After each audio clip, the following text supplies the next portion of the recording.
श्री परमात्मने नमः। श्री रामचरितमानस अध्याय लंका कांड, पेज 744 आगे। श्री राम जी के प्रताप से प्रबल वानरों के झुंड राक्षस योद्धाओं के समूह योद्धाओं को मसल रहे हैं। वानर फिर जहाँ तहाँ किले पर चढ़ गए और प्रताप में सूर्य के समान श्री रघुवीर की जय बोलने लगे। राक्षसों के झुंड वैसे ही भाग चले जैसे जोर की हवा चलने पर बादलों के समूह तितर बितर हो जाते हैं।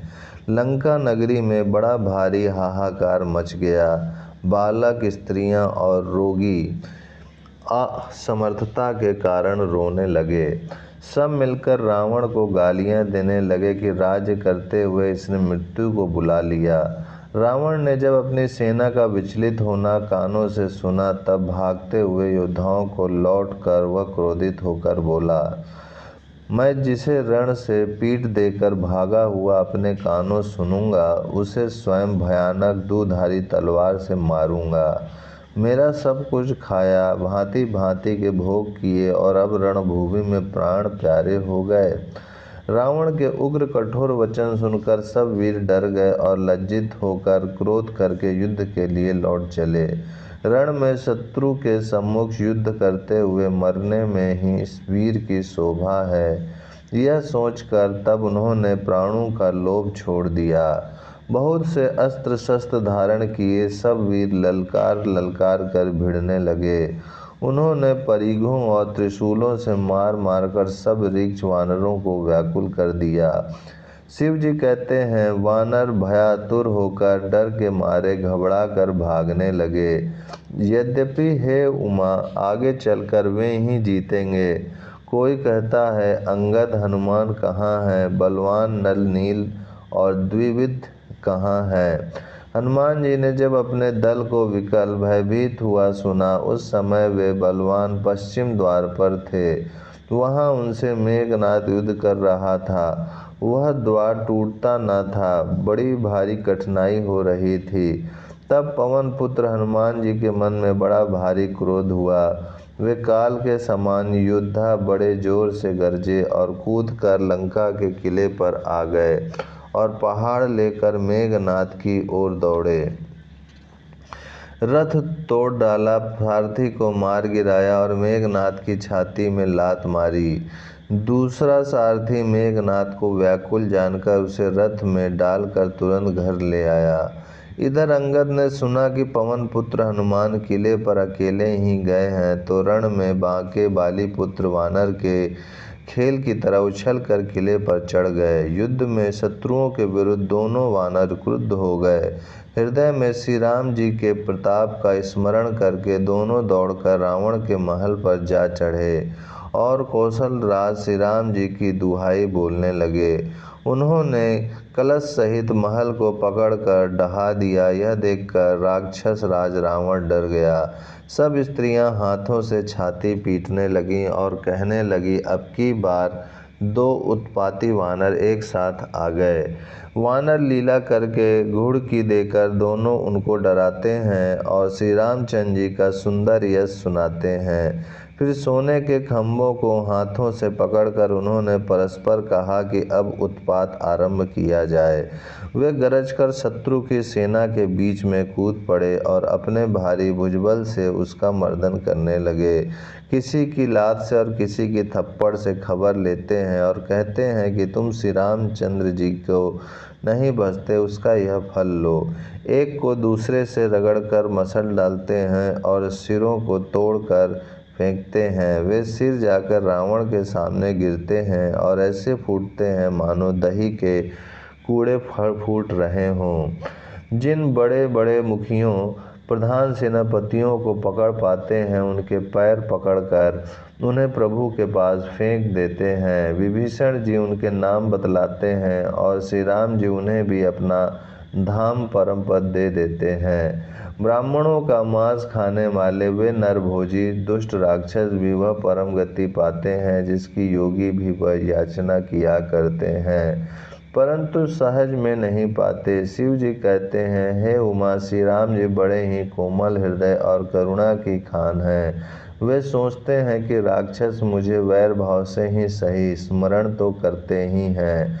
ऐसा हृदय में जानकर वे उन्हें परम गति मोक्ष देते हैं। हे भवानी, कहो तो ऐसे कृपालु और कौन है? प्रभु का ऐसा स्वभाव सुनकर भी जो मनुष्य भ्रम त्याग कर उनका भजन नहीं करते, वे अत्यंत मंदबुद्धि और परम भाग्यहीन हैं। श्री राम जी ने कहा कि अंगद और हनुमान किले में घुस गए हैं। दोनों वानर लंका में विध्वंस करते कैसे शोभा देते हैं, जैसे दो मंदराचल समुद्र को मथ रहे हों। भुजाओं के बल से शत्रु की सेना को कुचल कर और मसल कर फिर दिन का अंत होता देखकर हनुमान और अंगद दोनों कूद पड़े और श्रम थकावट रहित होकर वहां आ गए जहां भगवान श्री राम जी थे। उन्होंने प्रभु के चरण कमलों में सिर नवाए। उत्तम योद्धाओं को देखकर श्री रघुनाथ जी मन में बहुत प्रसन्न हुए। श्री राम जी ने कृपा करके दोनों को देखा, जिससे वे श्रम रहित और परम सुखी हो गए। अंगद और हनुमान को गए जानकर सभी भालू और वानर भी लौट पड़े। राक्षसों ने प्रदोष सायंकाल का बल पाकर रावण की दुहाई देते हुए वानरों पर धावा किया। राक्षसों की सेना आती देखकर वानर लौट पड़े और वे योद्धा जहां तहां कटा कर भिड़ गए। दोनों ही दल बड़े बलवान हैं। योद्धा ललकार ललकार कर लड़ते हैं, कोई हार नहीं मानते। सभी राक्षस महान वीर और अत्यंत काले हैं और वानर विशालकाय तथा अनेकों रंगों के हैं। दोनों ही दल बलवान हैं और समान बल वाले योद्धा हैं। वे क्रोध करके लड़ते हैं और खेल करते वीरता दिखलाते हैं। राक्षस और वानर युद्ध करते हुए ऐसे जान पड़ते हैं मानो क्रमशः वर्षा और शरद ऋतु के बहुत से बादल पवन से प्रेरित होकर लड़ रहे हों। अकंपन और अतिकाय इन सेनापतियों ने अपनी सेना को विचलित होते देखकर माया की। पल भर में अत्यंत अंधकार हो गया। खून, पत्थर और राख की वर्षा होने लगी। दसों दिशाओं में अत्यंत घना अंधकार देखकर वानरों की सेना में खलबली पड़ गई। एक को एक दूसरा नहीं देख सकता और सब जहां तहां पुकार कर रहे हैं। श्री रघुनाथ जी सब रहस्य जान गए। उन्होंने अंगद और हनुमान को बुला लिया और सब समाचार कहकर समझाया। सुनते ही वे दोनों कपिश्रेष्ठ क्रोध करके दौड़े। फिर कृपालु श्री राम जी ने हंसकर धनुष चढ़ाया और तुरंत ही अग्नि बाण चलाया, जिससे प्रकाश हो गया, कहीं अंधेरा नहीं रह गया। जैसे ज्ञान के उदय होने पर सब प्रकार के संदेह दूर हो जाते हैं। भालू और वानर प्रकाश पाकर श्रम और भय से रहित तथा प्रसन्न होकर दौड़े। हनुमान और अंगद रण में गरज उठे। उनकी हाँक सुनते ही राक्षस भाग छूटे। भागते हुए राक्षस योद्धाओं को वानर और भालू पकड़कर पृथ्वी पर दे मारते हैं और अद्भुत आश्चर्यजनक करनी करते हैं। युद्ध कौशल दिखलाते हैं। पैर पकड़कर उन्हें समुद्र में डाल देते हैं। वहाँ मगर, सांप और मत्स्य उन्हें पकड़ पकड़ कर खा डालते हैं। कुछ मारे गए, कुछ घायल हुए, कुछ भाग कर गढ़ पर चढ़ गए। अपने बल से शत्रु दल को विचलित करके रीछ और वानर वीर गरज रहे हैं। रात हुई जानकर वानरों की चारों सेनाएं टुकड़ियां वहीं आई जहां कौशलपति श्री राम जी थे। श्री राम जी ने ज्यों ही सबको कृपा करके देखा, त्यों ही ये वानर श्रम रहित हो गए। वहां लंका में रावण ने मंत्रियों को बुलाया और जो योद्धा मारे गए थे उन सब को सबसे बताया। उसने कहा, वानरों ने आधी सेना का संहार कर दिया।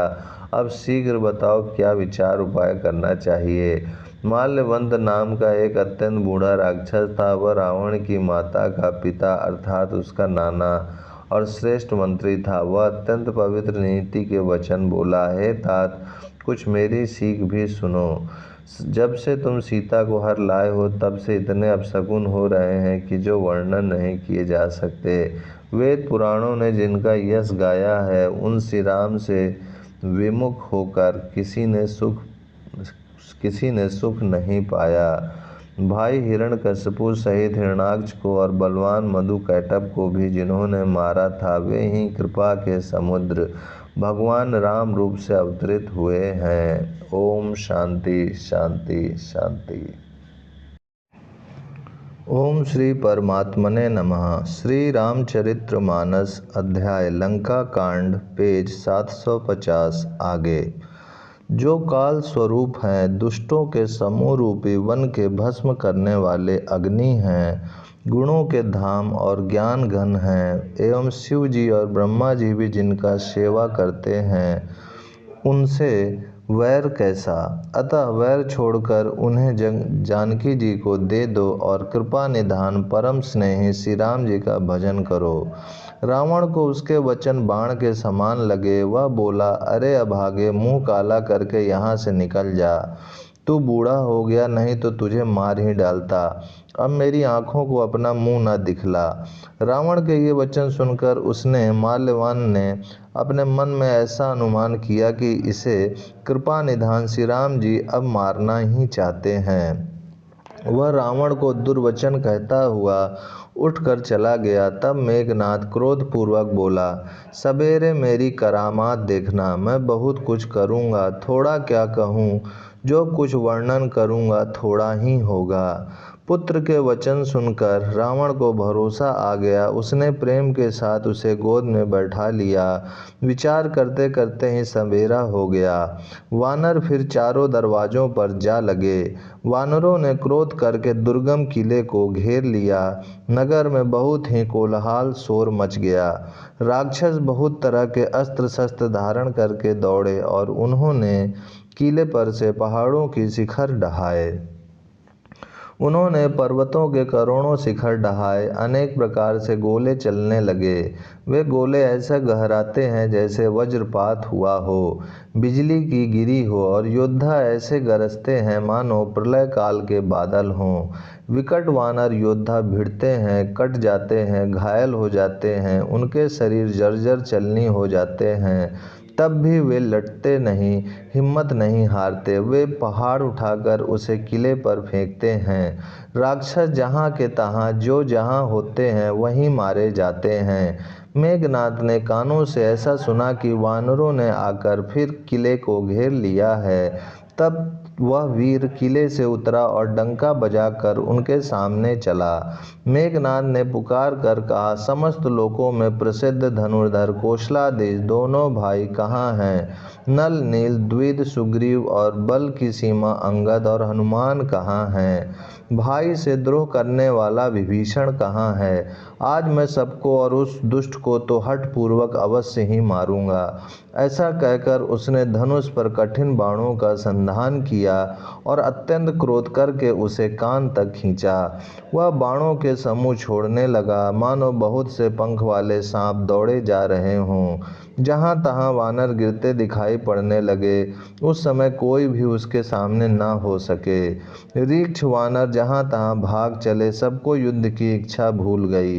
रणभूमि में ऐसा एक भी वानर या भालू नहीं दिखाई पड़ा जिसको उसने प्राण मात्र अवशेष न कर दिया हो, अर्थात जिसके केवल प्राण मात्र ही ना बचे हों, बल पुरुषार्थ सारा जाता न रहा हो। फिर उसने सबको 10-10 बाण मारे। वानर वीर पृथ्वी पर गिर पड़े।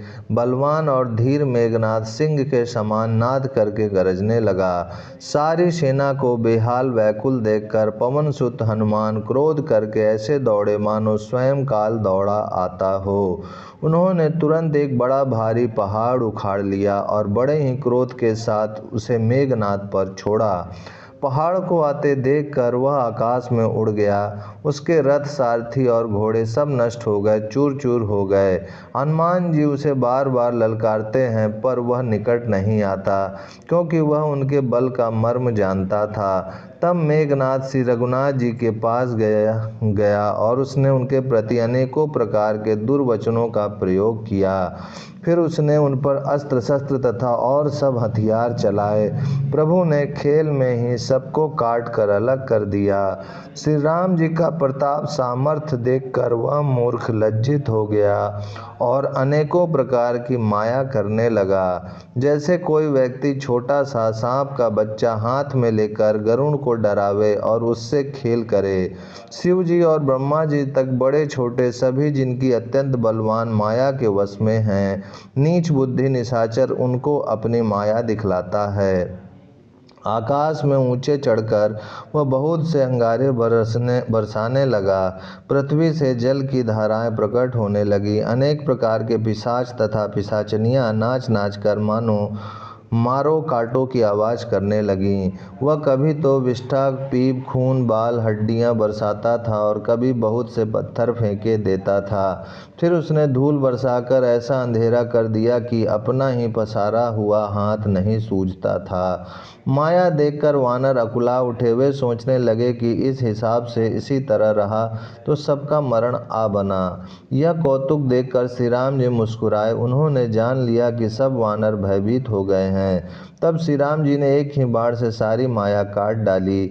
जैसे सूर्य अंधकार के समूह को हर लेता है, तदंतर उन्होंने कृपा भरी दृष्टि से वानर भालुओं की ओर देखा, जिससे वे ऐसे प्रबल हो गए कि रण में रोकने पर भी नहीं रुकते थे। श्री राम जी से आज्ञा मांगकर अंगद आदि वानरों के साथ हाथों में धनुष बाण लिए हुए श्री लक्ष्मण जी क्रुद्ध होकर चले। उनके लाल नेत्र हैं, चौड़ी छाती और विशाल भुजाएं हैं। हिमाचल पर्वत के समान उज्ज्वल गौरवर्ण शरीर, कुछ ललाई लिए हुए। और इधर रावण ने भी बड़े बड़े योद्धा भेजे, जो अनेकों अस्त्र शस्त्र लेकर दौड़े। पर्वत, नख और वृक्ष रूपी हथियार धारण किए हुए वानर श्री रामचंद्र जी की जय पुकार कर दौड़े। वानर और राक्षस सब जोड़ी से जोड़ी भिड़ गए। इधर और उधर दोनों ओर जय की इच्छा कम ना थी, अर्थात प्रबल थी। वानर उनको घूंसों और लातों से मारते हैं, दांतों से काटते हैं। विजयशील वानर उन्हें मारकर फिर डांटते भी हैं, मारो मारो, पकड़ो पकड़ो, पकड़ कर मार दो, सिर तोड़ दो और भुजाएं पकड़ कर उखाड़ लो। 9 खंडों में ऐसी आवाज़ भर रही है, प्रचंड रुंड धड़ जहाँ तहाँ दौड़ रहे हैं। आकाश में देवतागण यह कौतुक देख रहे हैं। उन्हें कभी खेद होता है और कभी आनंद। खून गड्ढों में भर भर कर जम गया है और उस पर धूल उड़कर पड़ रही है। वह दृश्य ऐसा है मानो अंगारों के ढेरों पर राख छा रही हो। घायल वीर कैसे शोभित हैं, जैसे फूले हुए पलाश के पेड़। लक्ष्मण और मेघनाथ दोनों योद्धा अत्यंत क्रोध करके एक दूसरे से भिड़ते हैं।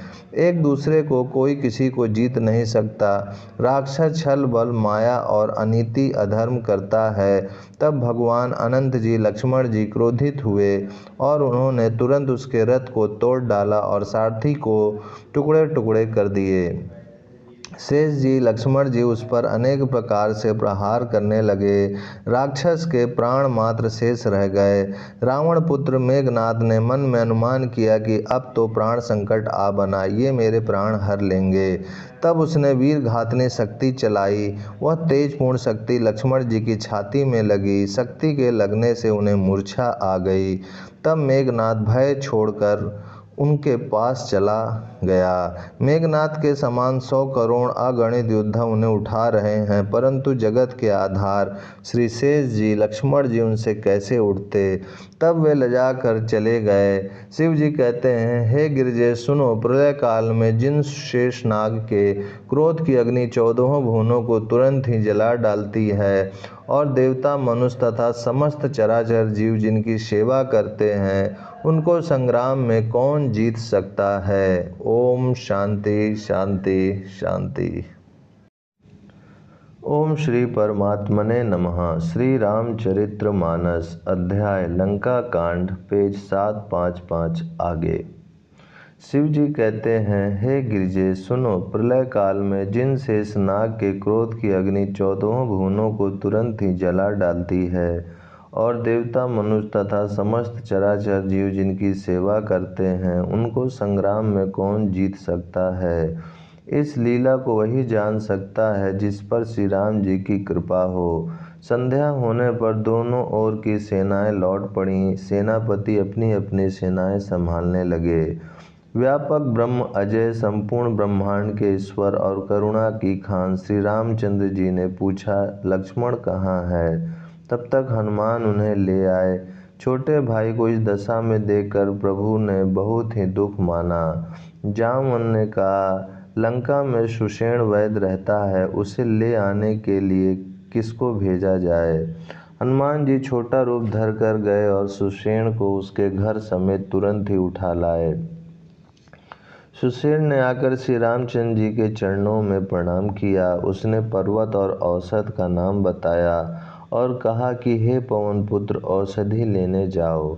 श्री राम जी के चरण कमलों को हृदय में रखकर पवन पुत्र हनुमान जी अपना बल बखान कर, अर्थात मैं अभी लिए आता हूँ, ऐसा कहकर चले।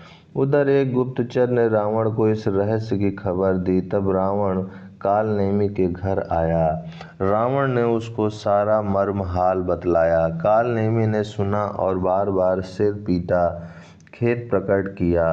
उसने कहा, तुम्हारे देखते देखते जिसने नगर जला डाला, उसका मार्ग कौन रोक सकता है। श्री रघुनाथ जी का भजन करके तुम अपना कल्याण करो। हे नाथ, झूठी बकवास छोड़ दो। नेत्रों को आनंद देने वाले नीलकमल के समान सुंदर श्याम शरीर को अपने हृदय में रखो। मैं तू भेदभाव और ममता रूपी मूढ़ता को त्याग दो। महामोह अज्ञान रूपी रात्रि में सो रहे हो, सो जाग उठो। जो काल रूपी सर्प का भी भक्षक है, कहीं स्वप्न में भी वह रण में जीता जा सकता है। उसकी ये बातें सुनकर रावण बहुत ही क्रोधित हुआ। तब कालनेमी ने मन में विचार किया कि इसके हाथ से मरने की अपेक्षा श्री राम जी के दूत के हाथ से ही मरूं तो अच्छा है। यह दुष्ट तो पाप समूह में रत है। वह मन ही मन ऐसा कहकर चला और उसने मार्ग में माया रची, तालाब, मंदिर और सुंदर बाग बनाया। हनुमान जी ने सुंदर आश्रम देखकर सोचा कि मुनि से पूछकर जल पी लूं, जिससे थकावट दूर हो जाए। राक्षस वहाँ कपट से मुनि का वेश बनाए विराजमान था। वह मूर्ख अपनी माया से मायापति के दूत को मोहित करना चाहता था। मारुति ने उसके पास जाकर मस्तक नवाया। वह श्री राम जी के गुणों की कथा कहने लगा। वह बोला, रावण और राम में महान युद्ध हो रहा है। राम जी जीतेंगे, इसमें संदेह नहीं है। हे भाई, मैं यहाँ रहता हुआ ही सब देख रहा हूँ। मुझे ज्ञान दृष्टि का बहुत बड़ा बल है। हनुमान जी ने उससे जल मांगा तो उसने कमंडलू दे दिया।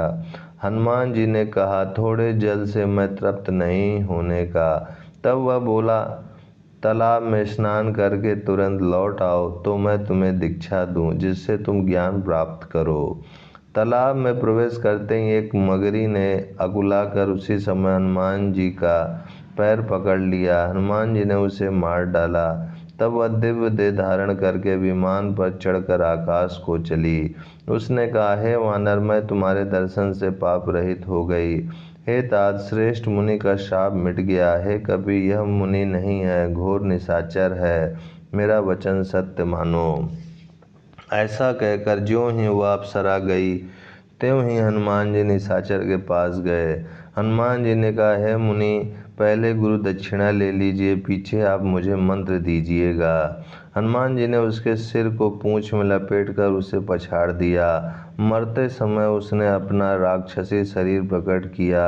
उसने राम राम कहकर प्राण छोड़े। यह उसके मुंह से राम नाम का उच्चारण सुनकर हनुमान जी मन में हर्षित होकर चले। उन्होंने पर्वत को देखा पर औषध न पहचान सके। तब हनुमान जी ने एकदम से पर्वत को ही उखाड़ लिया। पर्वत लेकर हनुमान जी रात ही में आकाश मार्ग से दौड़ चले और अयोध्यापुरी के ऊपर पहुंच गए। भरत जी ने आकाश में अत्यंत विशाल स्वरूप देखा। तब मन में अनुमान किया कि यह कोई राक्षस है। उन्होंने कान तक धनुष को खींचकर बिना फल का एक बाण मारा। बाण लगते ही हनुमान जी राम राम रघुपति का उच्चारण करते हुए मूर्छित होकर पृथ्वी पर गिर पड़े। प्रिय वचन राम नाम सुनकर भरत जी उठकर दौड़े और बड़ी उतावली से हनुमान जी के पास आए। हनुमान जी को व्याकुल देखकर उन्होंने हृदय से लगा लिया। बहुत तरह से जगाया पर वे जागते न थे। तब भरत जी का मुख उदास हो गया। वे मन में बड़े दुखी हुए और नेत्रों में विषाद के आंसुओं का जल भरकर ये वचन बोले, जिस विधाता ने मुझे श्री राम से विमुख किया, उसी ने फिर यह भयानक दुख भी दिया। यदि मन, वचन और शरीर से श्री राम जी के चरण कमलों में मेरा निष्कपट प्रेम हो, और यदि श्री रघुनाथ जी मुझ पर प्रसन्न हो तो यह वानर थकावट और पीड़ा से रहित हो जाए। यह वचन सुनते ही कपिराज हनुमान जी कौशलपति श्री रामचंद्र जी की जय हो कहते हुए उठ बैठे। भरत जी ने वानर हनुमान जी को हृदय से लगा लिया। उनका शरीर पुलकित हो गया और नेत्रों में आनंद तथा प्रेम के आंसुओं का जल भर आया। रघुकुल तिलक श्री रामचंद्र जी का स्मरण करके भरत जी के हृदय में प्रीति समाती न थी। भरत जी बोले, हे तात, छोटे भाई लक्ष्मण तथा माता जानकी सहित सुख निधान श्री रामचंद्र जी की कुशल कहो। वानर हनुमान जी ने संक्षेप में सब कथा कही। सुनकर भरत जी दुखी हुए और मन में पछताने लगे। हा दैव, मैं जगत में क्यों जन्मा, प्रभु के एक भी काम न आया। फिर कु अवसर विपरीत समय जानकर मन में धीरज धरकर बलवीर भरत जी हनुमान जी से बोले, हे तात, तुमको जाने में देर होगी और सवेरा होते ही काम बिगड़ जाएगा। अतः तुम पर्वत सहित मेरे बाण पर चढ़ जाओ, मैं तुमको वहां भेज दूं जहां कृपा के धाम श्री राम जी हैं। भरत जी की यह बात सुनकर एक बार तो हनुमान जी के मन में अभिमान उत्पन्न हुआ कि मेरे बोझ से बाण कैसे चलेगा, किंतु फिर श्री रामचंद्र जी के प्रभाव का विचार करके वे भरत जी के चरणों की वंदना करके हाथ जोड़कर बोले, हे नाथ, हे प्रभु, मैं आपका प्रताप हृदय में रखकर तुरंत चला जाऊंगा। ऐसा कहकर आज्ञा पाकर और भरत जी के चरणों की वंदना करके हनुमान जी चले। भरत जी के बाहुबलशील सुंदर स्वभाव गुण और प्रभु के चरणों में अपार प्रेम की मन ही मन बारंबार सराहना करते हुए मारुति श्री हनुमान जी चले जा रहे हैं। वहां लक्ष्मण जी को देखकर श्री राम जी साधारण मनुष्यों के अनुसार समान वचन बोले, आधी रात बीत चुकी, हनुमान नहीं आए। यह कहकर श्री राम जी ने छोटे भाई लक्ष्मण को उठाकर हृदय से लगा लिया और बोले, हे भाई, तुम मुझे कभी दुखी नहीं देख सकते थे। तुम्हारा स्वभाव सदा से ही कोमल था। मेरे हित के लिए तुमने माता पिता को भी छोड़ दिया और वन में जाड़ा गर्मी और हवा सब सहन किया। हे भाई, वह प्रेम अब कहाँ है? मेरे व्याकुलतापूर्ण वचन सुनकर उठते क्यों नहीं? यदि मैं जानता कि वन में भाई का विछोह होगा तो मैं पिता का वचन, जिसका मानना मेरे लिए परम कर्तव्य था, उसे भी ना मानता। पुत्र, धन, स्त्री, घर और परिवार ये जगत में बार बार होते और जाते हैं, परंतु जगत में सहोदर भाई बार बार नहीं मिलता। हृदय में ऐसा विचार कर हे तात जागो। जैसे पंख बिना पक्षी, मणि बिना सर्प और सूंड बिना श्रेष्ठ हाथी अत्यंत दीन हो जाते हैं। हे भाई, यदि कहीं जड़ दैव मुझे जीवित रखें तो तुम्हारे बिना मेरा जीवन भी ऐसा ही होगा। स्त्री के लिए प्यारे भाई को खोकर मैं कौन सा मुंह लेकर अवध जाऊंगा। मैं जगत में बदनामी भले ही सह लेता कि राम में कुछ भी वीरता नहीं है जो स्त्री को खो बैठे।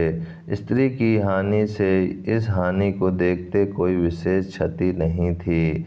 अब तो हे पुत्र, मेरा निष्ठुर और कठोर हृदय यह अपयश और तुम्हारा शोक दोनों ही सहन करेगा। हे तात, तुम अपनी माता के एक ही पुत्र और उसके प्राणाधार हो। सब प्रकार से सुख देने वाला और परम हितकारी जानकर उन्होंने तुम्हें हाथ पकड़कर मुझे सौंपा था।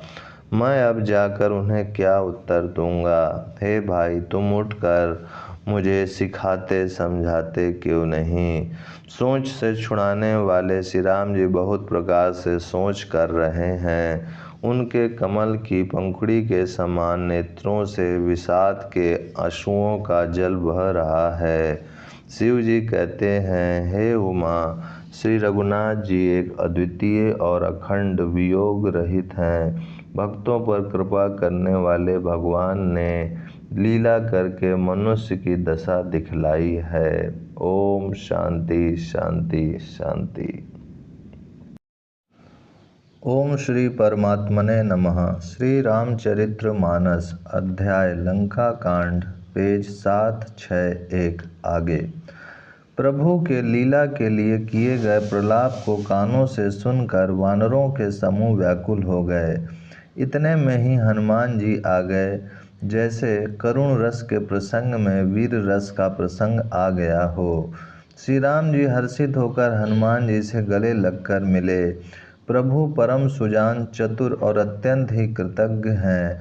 तब वैद्य सुषेण ने तुरंत उपाय किया, जिससे लक्ष्मण जी हर्षित होकर उठ बैठे। प्रभु भाई को हृदय से लगाकर मिले। भालू और वानरों के समूह सब हर्षित हो गए।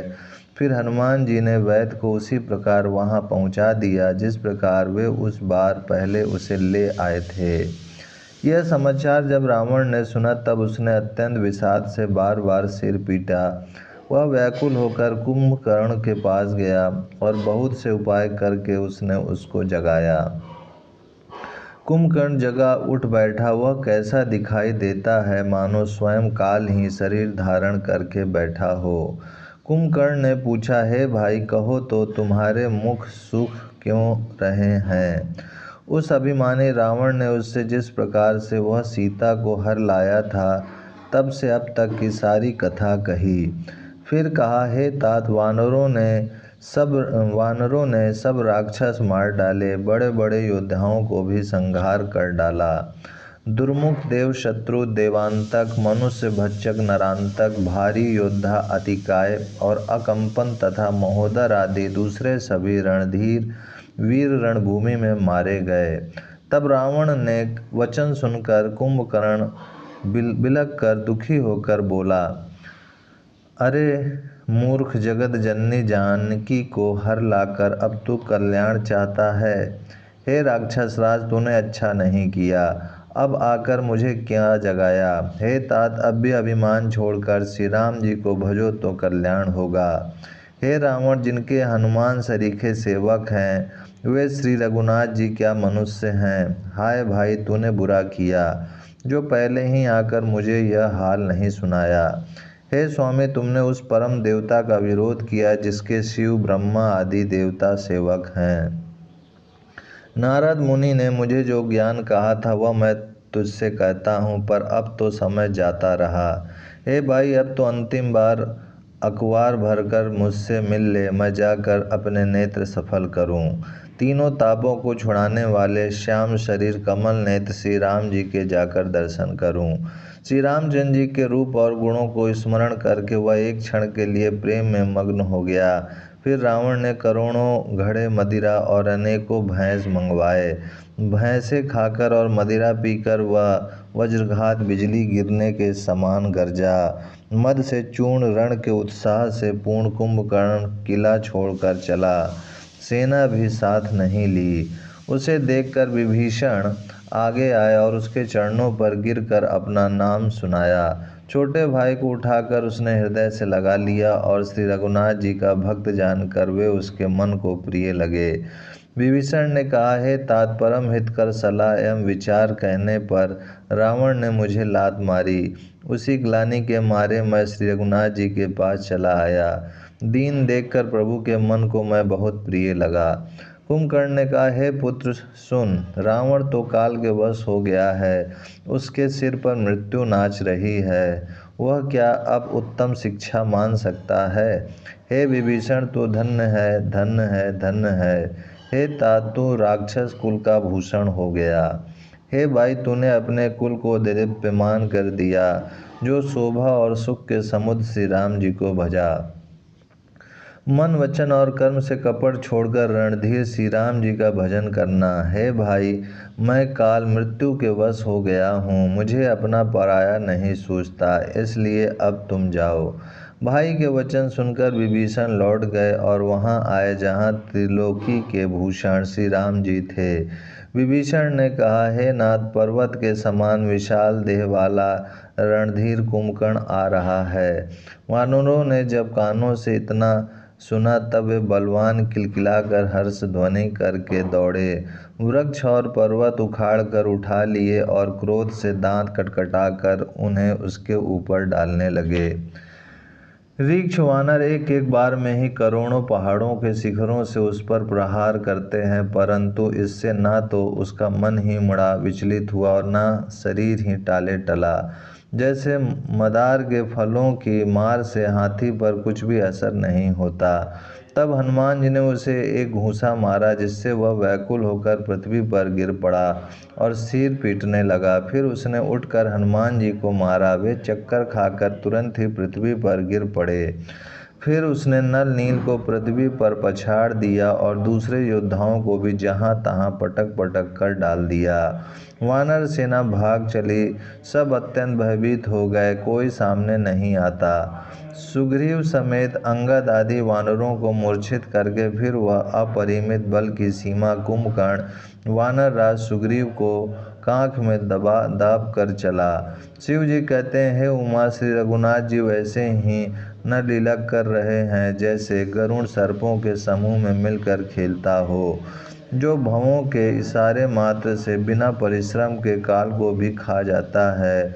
उसे कहीं ऐसी लड़ाई शोभा देती है?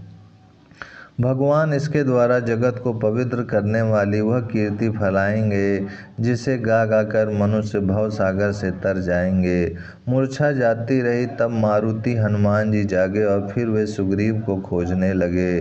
सुग्रीव की भी मूर्छा दूर हुई, तब वे मुर्दे से होकर खिसक गए, कांख से नीचे गिर पड़े।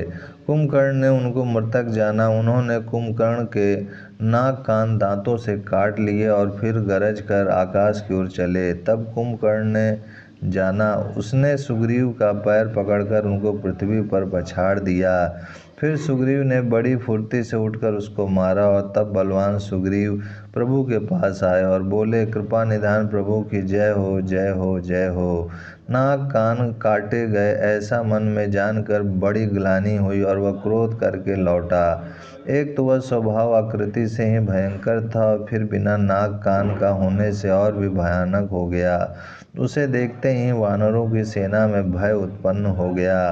रघुवंश मणि की जय हो, जय हो, जय हो, ऐसा पुकार कर वानर हू करके दौड़े और सबने एक ही साथ उस पर पहाड़ और वृक्षों के समूह छोड़े।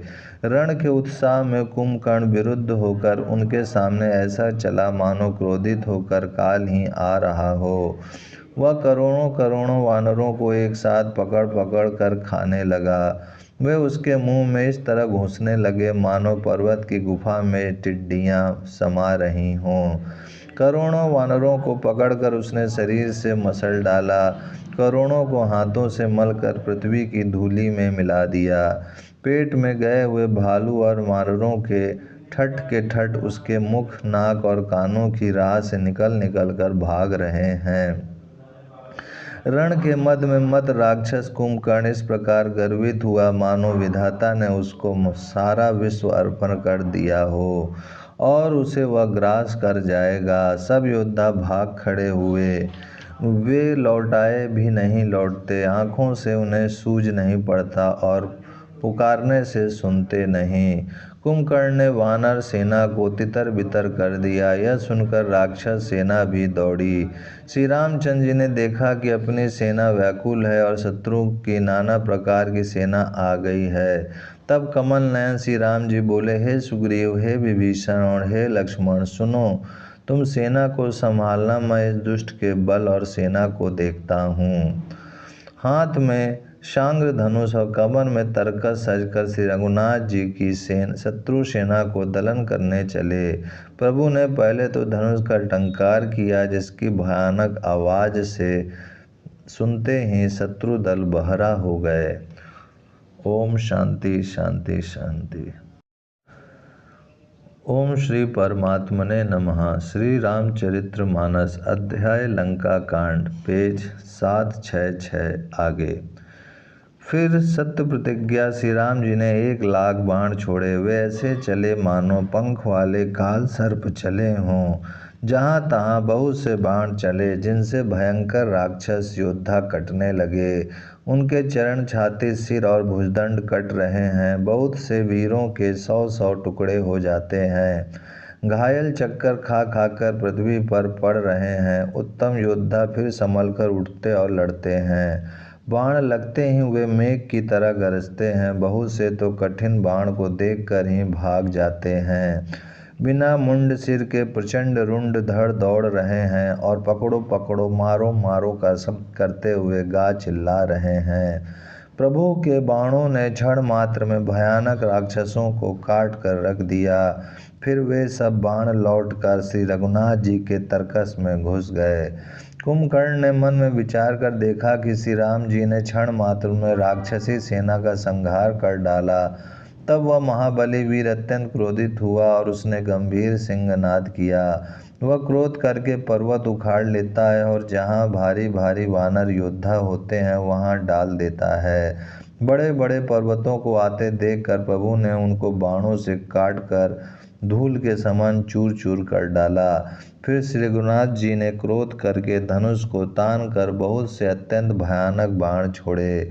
वे बाण कुंभकर्ण के शरीर में घुसकर पीछे से इस प्रकार निकल जाते हैं कि उनका पता नहीं चलता, जैसे बिजलियां बादल में समा जाती हैं।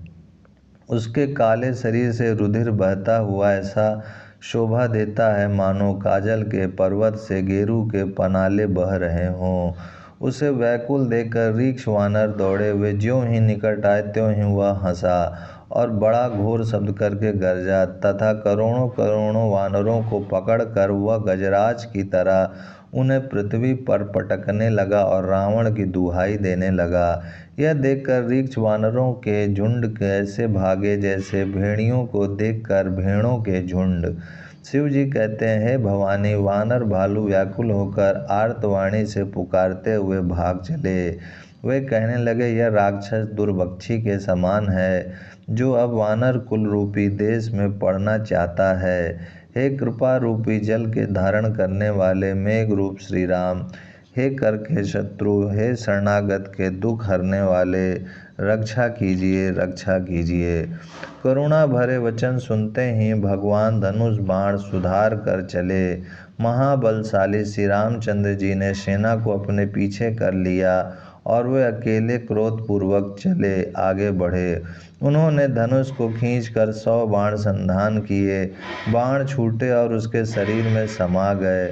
बाणों के लगते ही वह क्रोध में भर कर दौड़ा। उसके दौड़ने से पर्वत डगमगाने लगे और पृथ्वी हिलने लगी। उसने एक पर्वत उखाड़ लिया। रघुकुल तिलक श्री राम जी ने उसकी वह भुजा ही काट दी। तब वह बाएं हाथ में पर्वत को लेकर दौड़ा। प्रभु ने उसकी वह भुजा भी काट कर पृथ्वी पर गिरा दी। भुजाओं के कट जाने पर वह दुष्ट कैसी शोभा पाने लगा, जैसे बिना पंख का मंदराचल पहाड़ हो। उसने उग्र दृष्टि से प्रभु को देखा, मानो तीनों लोकों को निगल जाना चाहता हो। वह बड़े जोर से चिंगाड़ करके मुंह फैला कर दौड़ा। आकाश में सिद्ध और देवता डर कर हा हा हा इस प्रकार पुकारने लगे। करुणा निधान भगवान ने देवताओं को भयभीत जाना। तब उन्होंने धनुष को कान तक तान कर राक्षस के मुख को बाणों के समूह से भर दिया, तो भी वह महाबली पृथ्वी पर ना गिरा। मुख में बाण भरे हुए वह प्रभु के सामने दौड़ा, मानो काल रूपी सजीव तरकस ही आ रहा हो। तब प्रभु ने क्रोध करके तीक्ष्ण बाण लिया और उसके सिर को धड़ से अलग कर दिया। वह सिर रावण के आगे जा गिरा। उसे देखकर रावण ऐसा व्याकुल हुआ जैसे मणि के छूट जाने पर सर्प। कुंभकर्ण का प्रचंड धड़ दौड़ा जिससे पृथ्वी धंसी जाती थी। तब प्रभु ने काट कर उसके 2 टुकड़े कर दिए। वानर, भालू और निशाचरों को अपने नीचे दबाते हुए वे दोनों टुकड़े पृथ्वी पर ऐसे पड़े जैसे आकाश से 2 पहाड़ गिरे हों। उसका तेज प्रभु श्री रामचंद्र जी के मुख में समा गया। यह देखकर देवता और मुनि सभी ने आश्चर्य माना। देवता नगाड़े बजाते हर्षित होते और स्तुति करते हुए बहुत से फूल बरसा रहे हैं। विनती करके सब देवता चले गए। उसी समय देव ऋषि नारद आए। आकाश के ऊपर से उन्होंने श्री हरि के सुंदर वीर रस युक्त गुण समूह का गान किया, जो प्रभु के मन को बहुत ही भाया। मुनि यह कहकर चले गए कि अब दुष्ट रावण को शीघ्र मारिए। उस समय श्री रामचंद्र जी रणभूमि में आकर अत्यंत सुशोभित हुए। अतुलनीय बल वाले कौशलपति श्री रघुनाथ जी रणभूमि में सुशोभित हैं। मुख पर पसीने की बूंदें हैं, कमल के समान नेत्र कुछ लाल हो रहे हैं, शरीर पर रक्त के कण हैं, दोनों हाथों से धनुष बाण फिरा रहे हैं, चारों ओर रीछ वानर सुशोभित हैं। तुलसीदास जी कहते हैं कि प्रभु की इस छवि का वर्णन शेष जी भी नहीं कर सकते, जिनके बहुत से हजार मुख हैं। शिव जी कहते हैं, हे गिरिजेश, कुंभकर्ण जो नीच राक्षस और पाप की खान था, उसे भी श्री राम जी ने अपना परम धाम दे दिया। अतः वे मनुष्य निश्चय ही मंद बुद्धि हैं, जो उन श्री राम जी को नहीं भजते। दिन का अंत होने पर दोनों सेनाएं लौट पड़ीं। आज के युद्ध में योद्धाओं को बड़ी थकावट हुई, परंतु श्री राम जी की कृपा से वानर सेना का बल उसी प्रकार बढ़ गया जैसे घास पाकर अग्नि बहुत बढ़ जाती है।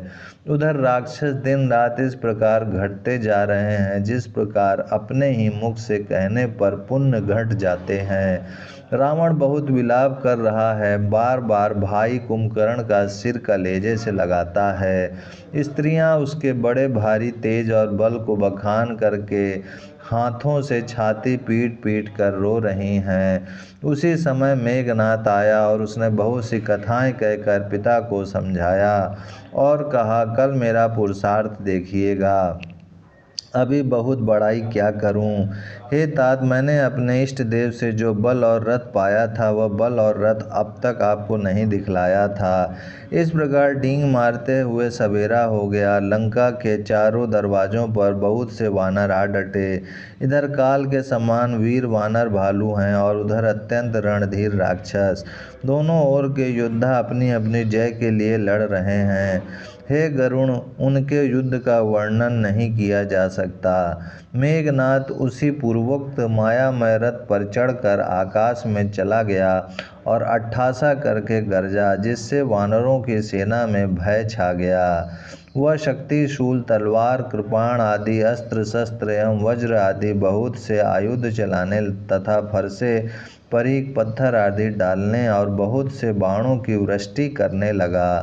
आकाश में दसों दिशाओं में बाण छा गए, मानो मघा नक्षत्र के बादलों ने झड़ी लगा दी हो।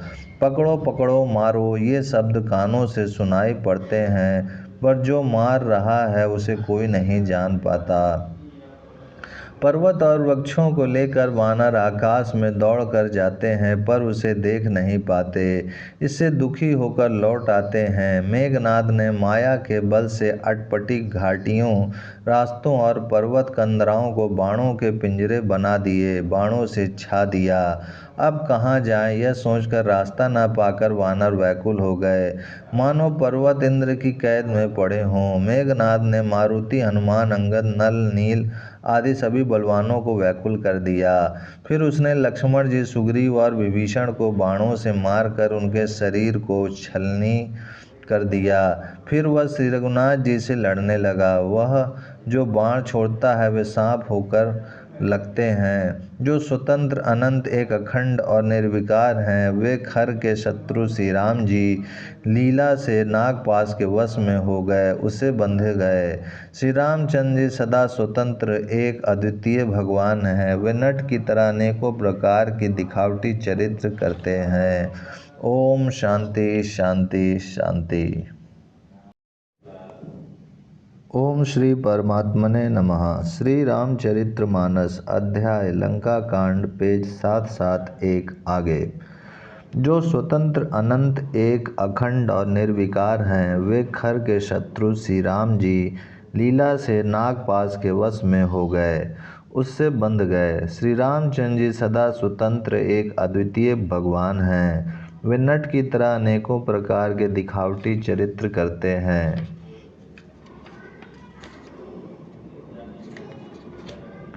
रण की शोभा के लिए प्रभु ने अपने को नागपाश में बंधा लिया, किंतु उससे देवताओं को बड़ा भय हुआ। शिव जी कहते हैं, हे गिरजे, जिनका नाम जप कर मुनि भव जन्म मृत्यु की फांसी को काट डालते हैं, वे सर्वव्यापक और विश्व निवास विश्व के आधार प्रभु कहीं बंधन में आ सकते हैं। हे भवानी, श्री राम जी की इन सगुण लीलाओं के विषय में बुद्धि और वाणी के बल से तर्क निर्णय नहीं किया जा सकता। ऐसा विचार कर जो तत्वज्ञानी और विरक्त पुरुष है, वे सब तर्क शंका छोड़कर श्री राम जी का भजन ही करते हैं। मेघनाथ ने सेना को व्याकुल कर दिया, फिर वह प्रकट हो गया और दुर्वचन कहने लगा। इस पर जामवन ने कहा, अरे दुष्ट, खड़ा रहा। यह सुनकर उसे बड़ा क्रोध बढ़ा। अरे मूर्ख, मैंने बूढ़ा जानकर तुझको छोड़ दिया था। अरे अधम, अब तू मुझी को ललकारने लगा है। ऐसा कहकर उसने चमकता हुआ त्रिशूल चलाया। जामवान ने उसी त्रिशूल को हाथ से पकड़कर दौड़ा और उसे मेघनाथ की छाती पर दे मारा। वह देवताओं का शत्रु चक्कर खाकर पृथ्वी पर गिर पड़ा। जामवन ने फिर क्रोध में भरकर पैर पकड़कर उसको घुमाया और पृथ्वी पर पटक कर उसे अपना बल दिखलाया, किंतु वरदान के प्रताप से वह मारे नहीं मरता। तब जामवन ने उसका पैर पकड़कर उसे लंका पर फेंक दिया। इधर देव ऋषि नारद जी ने गरुड़ को भेजा। वे तुरंत ही श्री राम जी के पास आ पहुँचे। पक्षीराज गरुड़ जी सब माया सर्पों के समूहों को पकड़कर खा गए। तब सब वानरों के झुंड माया से रहित होकर हर्षित हुए। पर्वत, वृक्ष, पत्थर और नख धारण किए वानर क्रोधित होकर दौड़े। निशाचर विशेष व्याकुल होकर भाग चले और भागकर किले पर चढ़ गए। मेघनाथ की मूर्छा छूटी। तब पिता को देखकर उसे बड़ी शर्म लगी। मैं अजय अजय होने को यज्ञ करूं, ऐसा मन में निश्चय करके वह तुरंत श्रेष्ठ पर्वत की गुफा में चला गया। यहाँ विभीषण ने यह सलाह विचारी और श्री रामचंद्र जी से कहा, हे अतुलनीय बलवान उदार प्रभु, देवताओं को सताने वाला दुष्ट मायावी मेघनाथ अपवित्र यज्ञ कर रहा है। हे प्रभु, यदि वह यज्ञ सिद्ध हो पाएगा तो हे नाथ, फिर मेघनाथ जल्दी जीता ना जा सकेगा। यह सुनकर श्री रघुनाथ जी ने बहुत सुख माना और अंगद आदि बहुत से वानरों को बुलाया और कहा, हे भाइयों, सब लोग लक्ष्मण के साथ जाओ और जाकर यज्ञ को विध्वंस करो। हे लक्ष्मण, संग्राम में तुम उसे मारना। देवताओं को भयभीत देखकर मुझे बड़ा दुख हुआ है।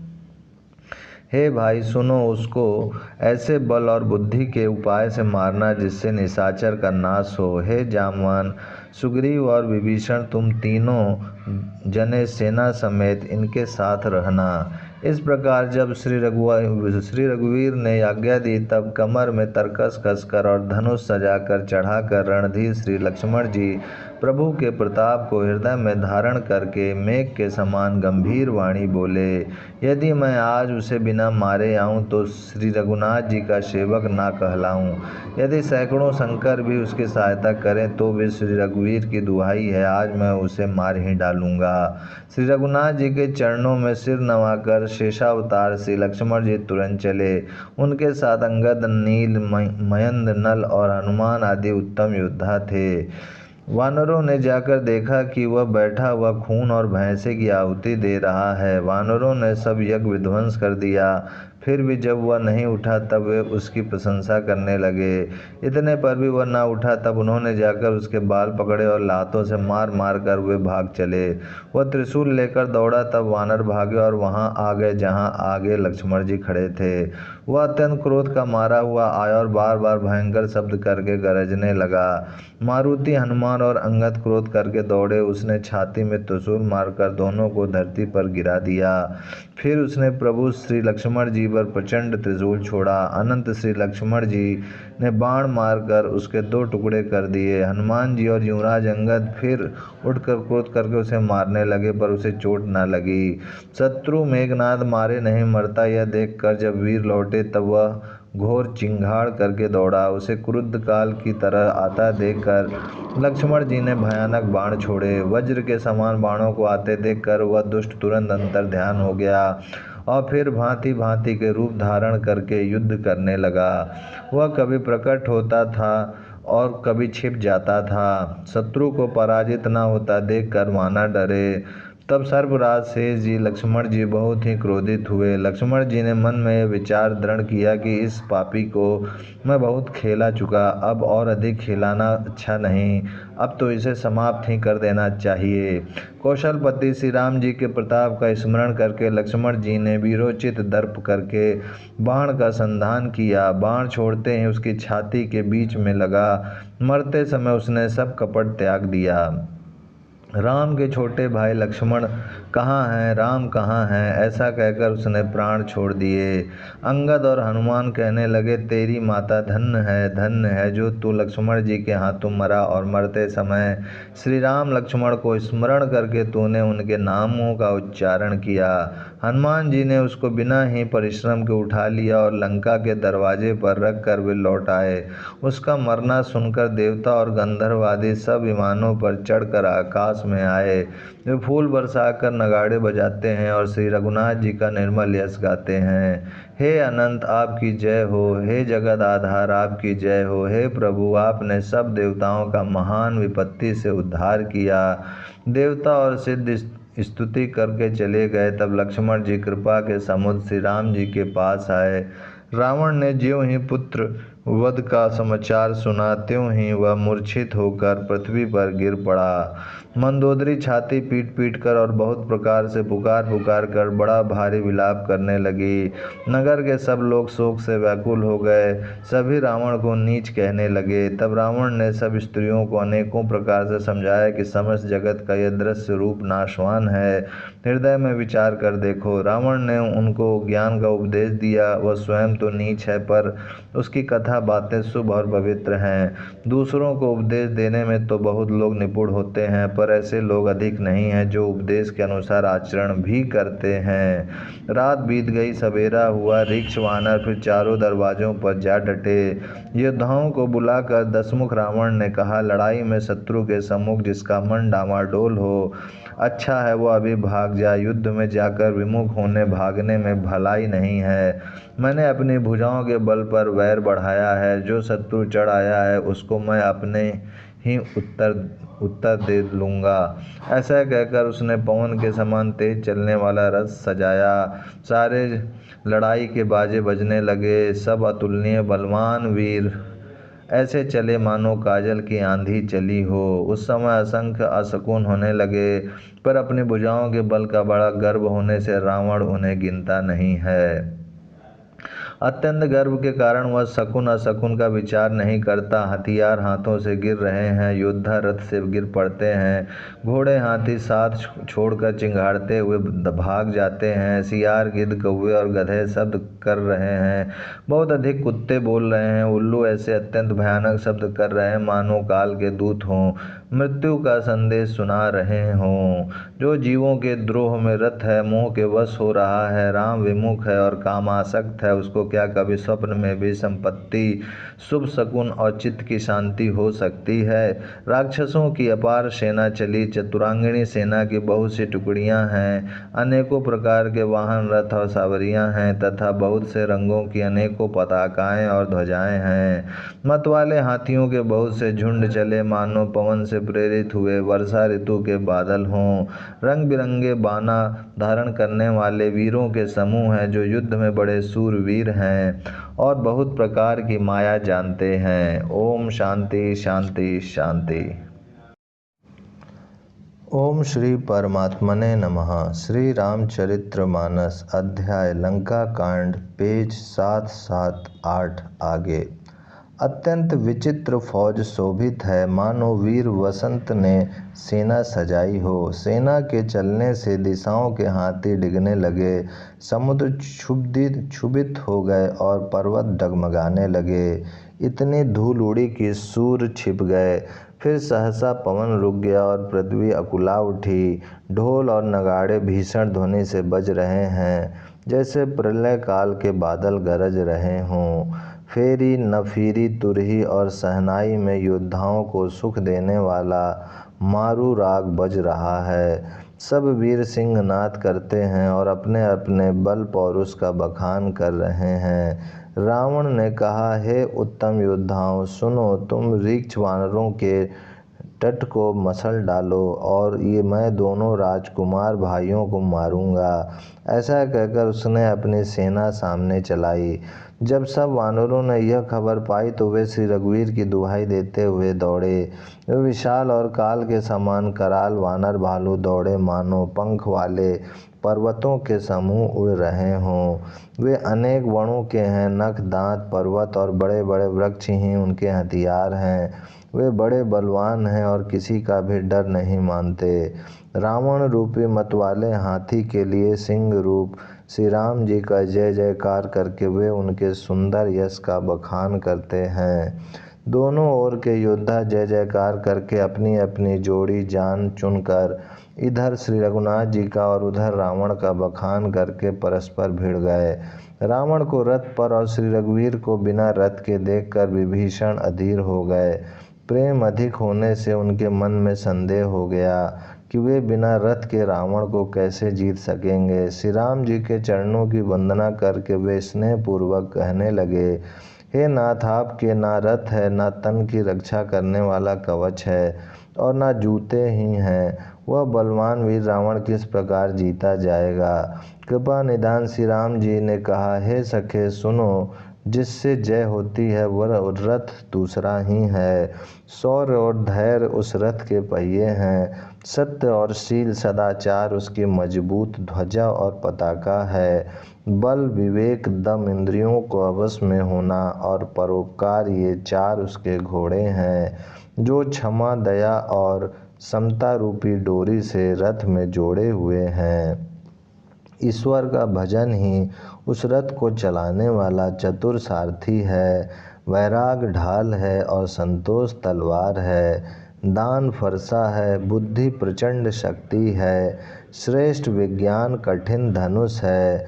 निर्मल पाप रहित और अचल स्थिर मन तरकस के समान है। शम मन का वश में होना, अहिंसा आदि यम और शौच आदि नियम ये बहुत से बाण हैं। ब्राह्मणों और गुरु का पूजन अभेद कवच है। इसके समान विजय का दूसरा उपाय नहीं है। हे सखे, ऐसा धर्ममय रथ जिसके हो उसके लिए जीतने को कहीं शत्रु ही नहीं है। हे धीर बुद्धि वाले सखा सुनो, जिसके पास ऐसा दृढ़ रथ हो वह वीर संसार जन्म मृत्यु रूपी महान दुर्जय शत्रु को भी जीत सकता है। रावण की तो बात ही क्या है। प्रभु के वचन सुनकर विभीषण जी ने हर्षित होकर उनके चरण कमल पकड़ लिए और कहा, हे कृपा और सुख के समूह श्री राम जी, आपने इसी बहाने मुझे महान उपदेश दिया है। उधर से रावण ललकार रहा है और इधर से अंगद और हनुमान राक्षस और रीछ वानर अपने अपने स्वामी की दुहाई देकर लड़ रहे हैं। ब्रह्मा आदि देवता और अनेकों सिद्ध तथा मुनि विमानों पर चढ़े हुए आकाश से युद्ध देख रहे हैं।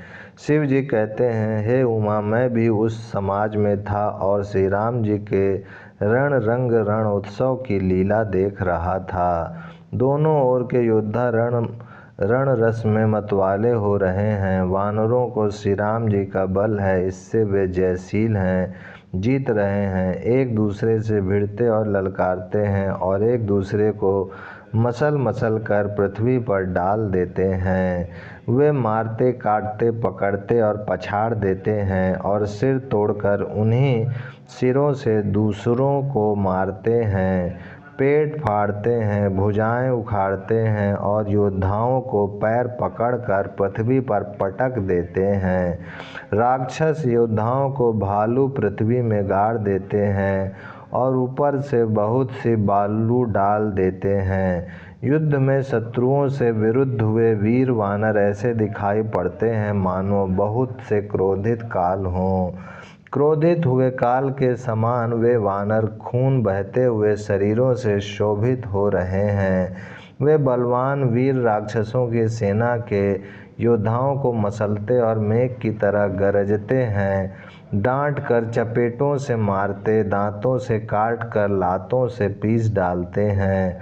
वानर भालू चिंघाड़ते हैं और ऐसा छल बल करते हैं कि जिससे दुष्ट राक्षस नष्ट हो जाएं। वे राक्षसों के गाल पकड़ कर फाड़ डालते हैं, छाती चीर डालते हैं और उनकी अतड़ियाँ निकाल कर गले में डाल लेते हैं।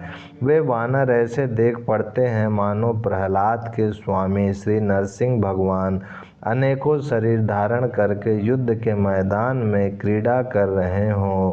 पकड़ो मारो काटो पछाड़ो आदि घोर शब्द आकाश और पृथ्वी में भर छा गए हैं।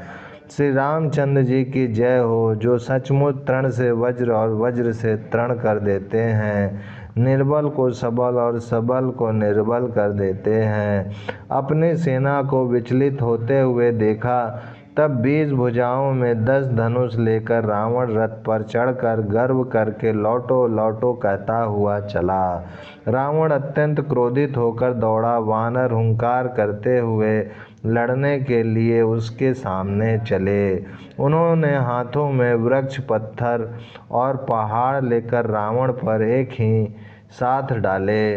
पर्वत उसके वज्र तुल्य शरीर में लगते ही तुरंत टुकड़े टुकड़े होकर फूट जाते हैं। अत्यंत क्रोध की रणोन्मत्त रावण रथ रोककर अचल खड़ा रहा, अपने स्थान से जरा भी नहीं हिला। उसे बहुत ही क्रोध हुआ। वह इधर उधर झपट कर और डपट कर वानर योद्धाओं को मसलने लगा। अनेकों वानर भालू हे अंगद हे हनुमान रक्षा करो पुकारते हुए भाग चले। हे रघुवीर हे गोसाई रक्षा कीजिए, यह दुष्ट काल की भांति हमें खा रहा है। उसने देखा कि सब वानर भाग छूटे, तब रावण ने 10 धनुषों पर बाण संधान किए। उसने धनुष पर संधान करके बाणों के समूह छोड़े। वे बाण सर्प की तरह उड़कर जा लगते थे। पृथ्वी आकाश और दिशा विदिशा सर्वत्र बाण भर रहे हैं। वानर भागे तो कहाँ, अत्यंत कोलाहल मच गया। वानर भालुओं की सेना व्याकुल होकर आर्त पुकार करने लगी।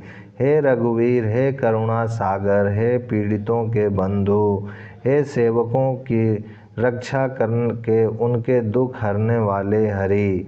अपनी सेना को व्याकुल देखकर कमर में तरकस कसकर और हाथों में धनुष लेकर श्री रघुनाथ जी के चरणों पर मस्तक नवाकर लक्ष्मण जी क्रोधित होकर चले।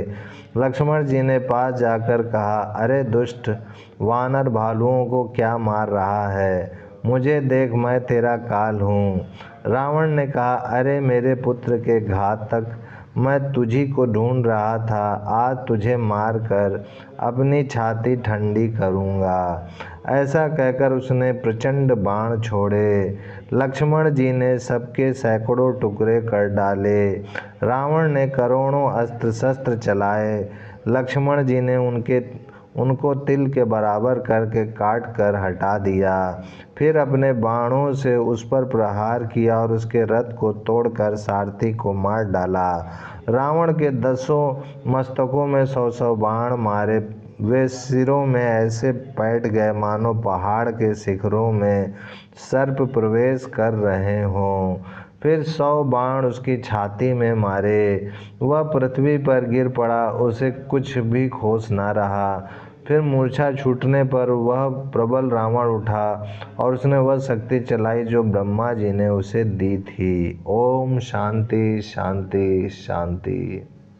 ओम श्री परमात्मने नमः। श्री रामचरितमानस अध्याय लंका कांड, पेज 783 आगे।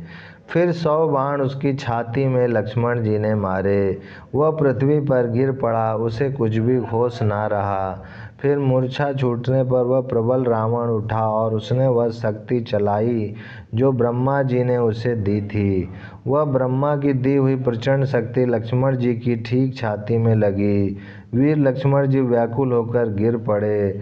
तब रावण उन्हें उठाने लगा, पर उसके अतुलित बल की महिमा यूं ही रह गई, व्यर्थ हो गई। वह उन्हें उठा न सका।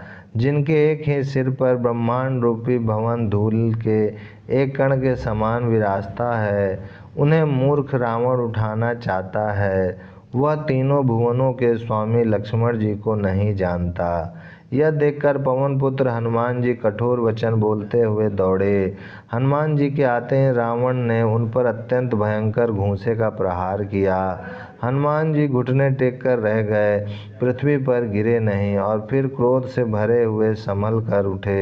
हनुमान जी ने रावण को एक घूंसा मारा। वह ऐसा गिर पड़ा जैसे वज्र की मार से पर्वत गिरा हो। मूर्छा भंग होने पर फिर वह जगा और हनुमान जी के बड़े भारी बल को सहराने लगा। हनुमान जी ने कहा, मेरे पौरुष को धिक्कार है और मुझे भी धिक्कार है जो हे देवद्रोही तू अब भी जीता रह गया। ऐसा कहकर और लक्ष्मण जी को उठाकर हनुमान जी श्री रघुनाथ जी के पास ले आए। यह देखकर रावण को आश्चर्य हुआ। श्री रघुवीर ने लक्ष्मण जी से कहा, हे भाई, हृदय में समझो तुम काल के भी भक्षक और देवताओं के रक्षक हो। ये वचन सुनते ही कृपालु लक्ष्मण जी उठ बैठे। वह कराल शक्ति आकाश को चली गई। लक्ष्मण जी फिर धनुष बाण लेकर दौड़े और बड़ी शीघ्रता से शत्रु के सामने आ पहुँचे। फिर उन्होंने बड़ी ही शीघ्रता से रावण के रथ को चूर चूर और सारथी को मार कर उसे रावण को व्याकुल कर दिया। 100 बाणों से उसका हृदय भेद दिया, जिससे रावण अत्यंत व्याकुल होकर पृथ्वी पर गिर पड़ा। तब दूसरा सारथी उसे रथ में डालकर तुरंत ही लंका को ले गया। प्रताप के समूह श्री रघुवीर के भाई लक्ष्मण जी ने फिर आकर प्रभु के चरणों में प्रणाम किया। वहाँ लंका में रावण मूर्छा से जागकर कुछ यज्ञ करने लगा। वह मूर्ख और अत्यंत अज्ञानी हठवश श्री रघुनाथ जी से विरोध करके विजय चाहता है।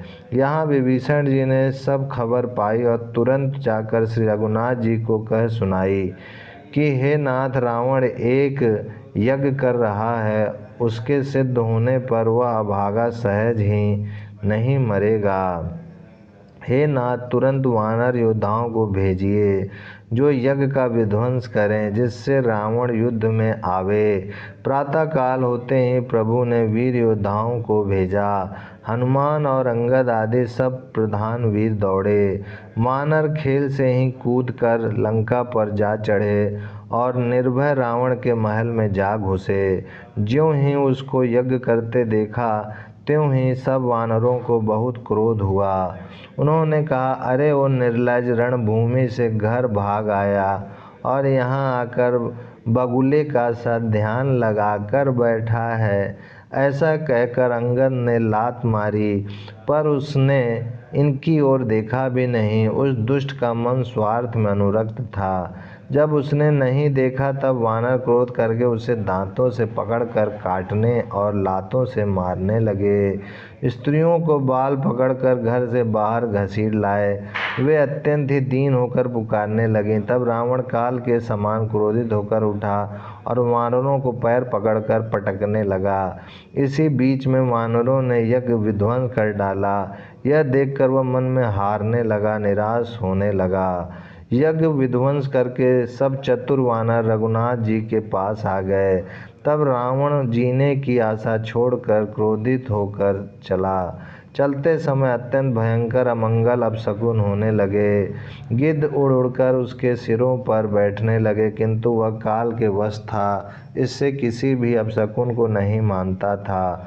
उसने कहा, युद्ध का डंका बजाओ। निशाचरों की अपार सेना चली। उसमें बहुत से हाथी, रथ, घुड़सवार और पैदल हैं। वे दुष्ट प्रभु के सामने कैसे दौड़े, जैसे पतंगों के समूह अग्नि की ओर जलने के लिए दौड़ते हैं। इधर देवताओं ने स्तुति की कि हे श्री राम जी, इसने हमको दारुण दुख दिए हैं, अब आप इसे अधिक न खिलाइए।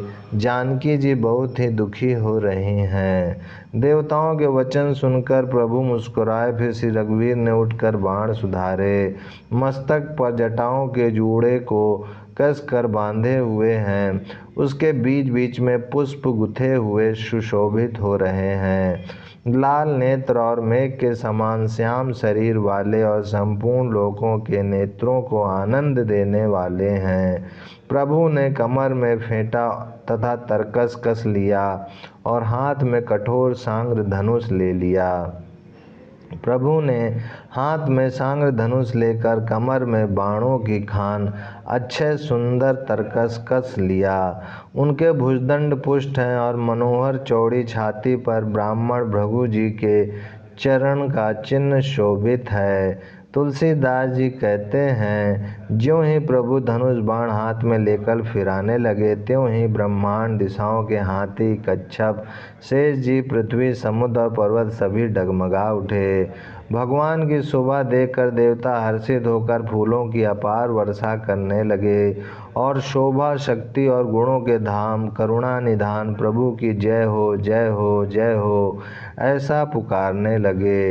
इसी बीच में निशाचरों की अत्यंत घनी सेना कसम साती हुई आपस में टकराती हुई आई।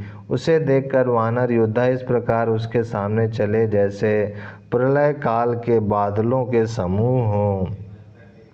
बहुत से कृपाण और तलवारें चमक रही हैं, मानो दसों दिशाओं में बिजलियां चमक रही हों। हाथी, रथ और घोड़ों का कठोर चिंगाड़ ऐसा लगता है मानो बादल भयंकर गर्जन कर रहे हों। वानरों की बहुत सी पूँछें आकाश में छाई हुई हैं। वे ऐसे शोभा दे रही हैं मानो सुंदर इंद्रधनुष उदय हुए हों। धूल ऐसी उठ रही है मानो जल की धारा हो, बाण रूपी बूंदों की अपार वृष्टि हुई। दोनों ओर से योद्धा पर्वतों का प्रहार करते हैं, मानो बारंबार वज्रपात हो रहा हो। श्री रघुनाथ जी ने क्रोध करके बाणों की झड़ी लगा दी, जिससे राक्षसों की सेना घायल हो गई। बाण लगते ही वीर चित्कार कर उठते हैं और चक्कर खा खा कर जहाँ तहाँ पृथ्वी पर गिर पड़ते हैं। उनके शरीरों से ऐसे खून बह रहा है मानो पर्वत के भारी झरनों से जल बह रहा हो। इस प्रकार डरपोकों को भय उत्पन्न करने वाली रुधिर की नदी बह चली। डरपोकों को भय उपजाने वाली अत्यंत अपवित्र रक्त की नदी बह चली। दोनों दल उसके दोनों किनारे हैं, रथ रेत है और पहिए पंवर हैं। वह नदी बहुत भयावनी बह रही है। हाथी, पैदल, घोड़े, गधे तथा अनेकों सांवरियाँ ही, जिनकी गिनती कौन करे। नदी के जल जंतु हैं, बाण शक्ति और तोमर सर्प हैं, धनुष तरंगे हैं और ढाल बहुत से कछुए हैं। वीर पृथ्वी पर इस तरह गिर रहे हैं मानो नदी किनारों के वृक्ष ढह रहे हों। बहुत सी मज्जा बह रही है। वही फेन है डरपोक, जहाँ इसे देखकर डरते हैं वहाँ उत्तम योद्धाओं के मन में सुख होता है। ओम शांति शांति शांति।